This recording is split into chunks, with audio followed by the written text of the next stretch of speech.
jardinhos. Substitui então de forma muito saborosa os alimentos que não favorecem nada a sua dieta e com alimentos muito saudáveis. E se falarmos então em cuidar de si, também o seu espaço mais verde precisa da sua atenção e do seu mimo. Prepare-se então para conhecer todas as dicas para que o seu jardim preferido se mantenha sempre muito bem cuidado. Com Teresa Chambel, invadiremos agora as páginas do livro Um Jardim para Cuidar. Olá, Teresa. Olá. Bem-vinda. Obrigada. Bem disposta? Muito bem disposta. Com as suas plantinhas sempre em condições, pois claro. Exatamente. Tento que estejam sempre em Tenta que condições. esteja. De facto, sempre. estávamos ali a falar de cuidarmos do nosso corpo, do nosso organismo, mas quem tem um jardim ou quem gosta de plantas, quem é que não gosta de ver também as suas plantas muito saudáveis? Exatamente. E com os alimentos certos. E com os alimentos certos, exatamente. As plantas também precisam de ser Também alimentadas. precisam. Claro. E alimentam-nos, servem E os alimentos também. Exatamente. As plantas precisam que conversemos com elas. Não sei, eu não sei se isso não será meu. Eu às vezes converso com as minhas, mas quer dizer, quando as estou a regar, eu converso comigo mesma, claro. Mas não tenho a certeza Não tem que elas sido entendam. bem, Exatamente. mas que respondem aos bons tratos, respondem. Exatamente. E é isso mesmo que vamos encontrar aqui neste livro. Teresa, como é que se decidiu a partilhar as suas dicas aqui com todos nós? É assim, este livro tem uma história, não é? Como tudo.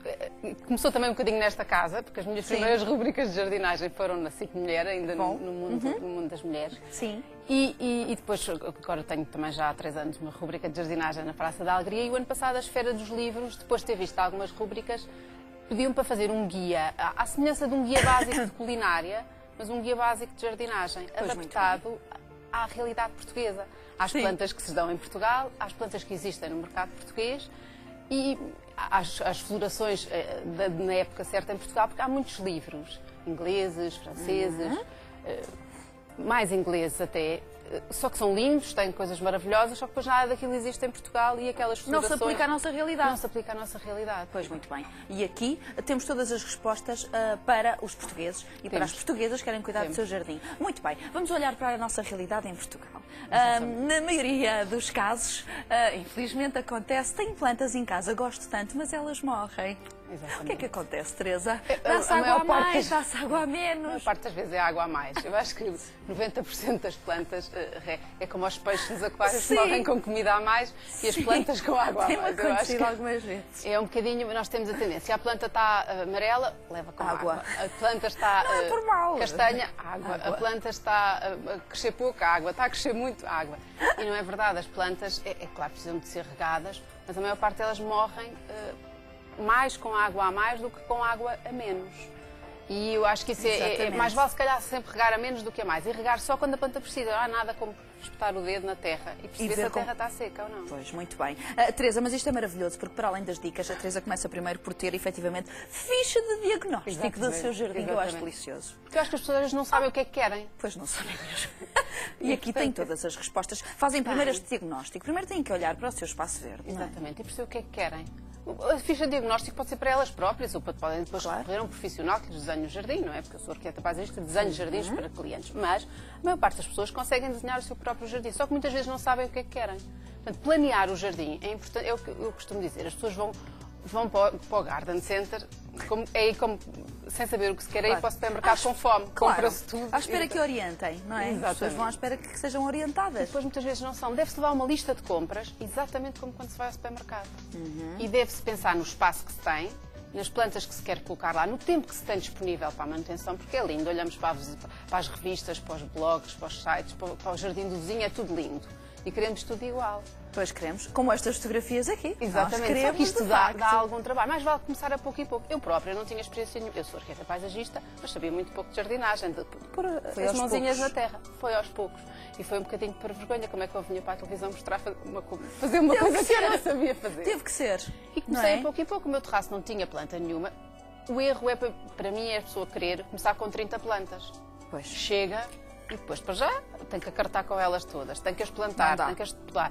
Mas vai-se começando a pouco e pouco, com plantas muito resistentes, que eu chamo as plantas todo o terreno, As alfazemas, os alecrins, os tomilhos, as aromáticas todas, o manjericão, a salsa, os coentros. Depois tomamos o gosto. Porque se correr bem, é muito mais motivante começar com um pouco que corre bem do que começar com muito. Com uma mini horta, por exemplo, com as ervas aromáticas, não é? Pode ser. E ter depois um tomateiro, depois tem um pimento, depois ganha gosto e até tem um limoeiro não, outro. Sim. Começar por aí. Começar a pouco e pouco, com coisas para já que utilize e de que goste. Nós tratamos muito melhor as plantas se gostarmos delas. Portanto, escolha as plantas de que gosta.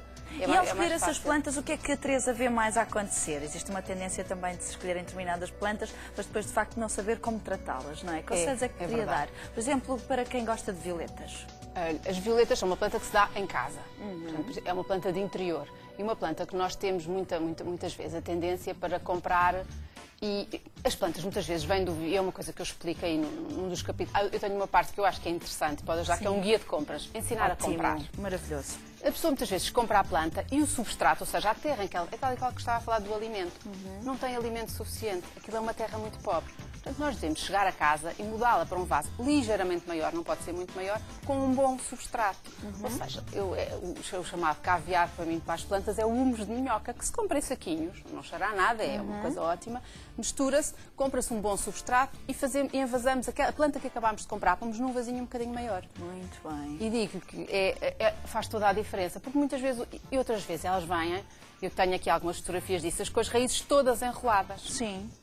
Ela nunca vai crescer, nem nunca vai enraizar. Acontece às vezes. Vem linda do viveiro, depois começam a ficar as folhas amarelas à volta e depois morre. As coisas violetas é muito típico. Porque ela às vezes está com as raízes todas enroladas. Nós temos que as soltar, temos que as replantar noutro sítio, dar-lhe o alimento que ela precisa que ali não tem. E ela vai... Essa dica que a Teresa disse é fabulosa. Diga-nos outras coisas também. Por exemplo, imagine pessoas que querem tapar a vista do seu jardim, do seu espaço, para criar alguma privacidade. O que é que as pessoas devem recorrer? Muitas vezes as pessoas também têm a mania de fazer uma sebe toda igual, toda formal. Eu tenho um capítulo só sobre sebes. E acho que é importante, para já ver o local onde nós estamos. Se é ser perto do mar e com muito vento, não vale a pena estarmos com grandes invenções. Há 2 ou 3 plantas que são uma escolha segura. Tudo o resto é capaz de correr mal, portanto...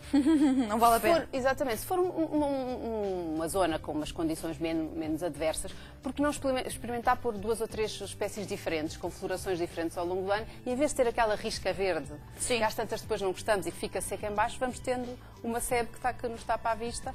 Se queremos uma sebe que cresça 2 metros no instantinho, optar pelos bambus, que é sempre uma... Fica sempre bem. É sempre uma escolha. Obviamente. Tenhamos o cuidado de pôr uma barreira anti-rizoma, porque senão depois as raízes do bambu invadem todos os outros canteiros. Pois, lá está. Mas isso é todos esses pormenores. Está tudo aqui no livro. Isto acaba por ser maravilhoso.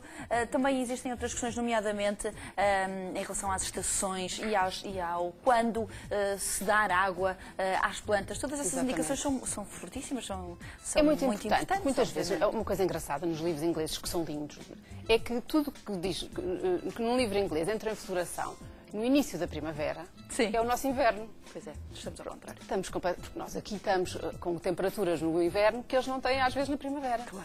E é um erro, as pessoas veem num livro inglês, esta planta entra em floração na primavera, portanto plantei no inverno. E temos outras temperaturas e outro sol. Exatamente. Cá nós temos que a plantar no outono para ela florir no inverno. Portanto, isto está tudo mais ou menos adaptado às nossas condições. E todas as plantas, eu sou paisagista há quase 20 anos, e já fiz muitos projetos, já fiz muita asneira, já aprendi muito com isso. Já viu muitas plantas. Exatamente, este livro é um bocadinho, é pessoal também, porque conta um bocado a minha experiência. E o que eu posso garantir às pessoas é que todas as plantas que eu aconselho neste livro, que aparece, existem à venda no mercado nacional e de uma maneira ou de outra eu já as experimentei, eu já as vi aplicadas nestas situações. Claro.